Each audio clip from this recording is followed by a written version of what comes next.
തീർച്ചയായിട്ടും ബിലാൽ പുതിയുടെ ലോഞ്ചിനൊപ്പം തന്നെ ഇരട്ടി മധുരം എന്നോളം നമ്മൾ ആഘോഷിക്കുന്ന ഒന്നുകൂടിയാണ് രാജമൗലി ചിത്രം. മുംബൈയുടെ ഫസ്റ്റ് ലുക്ക് പോസ്റ്റർ പൃഥ്വിരാജ് സിനിമയിലൂടെ പുറത്തു വന്നു കഴിഞ്ഞു.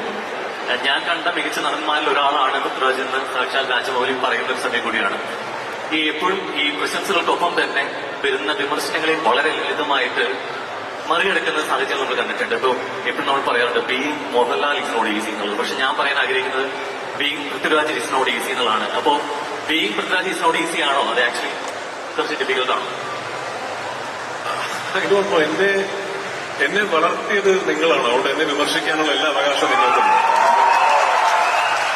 ഞാൻ ഇന്ന് ഇവിടെ എന്റെ സിനിമ റിലീസ് ചെയ്യാൻ വേണ്ടി ഞാൻ ഇന്ന് ലുലു മോളിൽ വരുമ്പോ ഇത്രയും ജനം കൂടി നിൽക്കുന്നത് എന്നോടുള്ള സ്നേഹവും എന്നിലുള്ള പ്രതീക്ഷയും കാരണമല്ലേ. അപ്പൊ എന്നെ വിമർശിക്കാനുള്ള എല്ലാ അവകാശവും നിങ്ങൾക്കുണ്ട്. ഞാൻ മോശമായാൽ മോശമാണെന്ന് പറയാനും എന്നിലെ തെറ്റുകുറ്റങ്ങൾ ചൂണ്ടിക്കാണിക്കാനും ഏറ്റവും കൂടുതൽ അവകാശമുള്ളത് എന്നെ വളർത്തിയ മലയാള സിനിമാ പ്രേക്ഷകർക്ക് തന്നെയാണ്. So I take it with all respect. You are free to criticise me. ഞാൻ ഐ കീപ് ട്രൈങ്. ഞാൻ എപ്പോഴും ഒരു സത്യം മാത്രമേ എനിക്ക് ചെയ്യാൻ കഴിയൂ. ഒരു ലെസ് ദാൻ 100% എന്നുള്ളൊരു രീതിയിൽ ഞാനൊരു സിനിമയെ അപ്രോച്ച് ചെയ്യില്ല. എന്റെ പരിമിതമായ കഴിവുകൾ 100% അപ്ലൈ ചെയ്തിട്ട് വേണം എല്ലാ സിനിമയും ചെയ്യാൻ എന്നുള്ളൊരു ആഗ്രഹം എനിക്കുണ്ട്. അത് ഞാൻ പരമാവധി ഐ വിൽ ട്രൈ.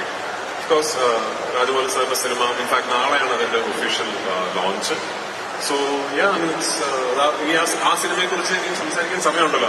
അതിന്റെ റിലീസ് സമയമൊക്കെ ആകുമ്പോൾ there will be a lot of venues where we can speak about that. നന്നാവട്ടെ.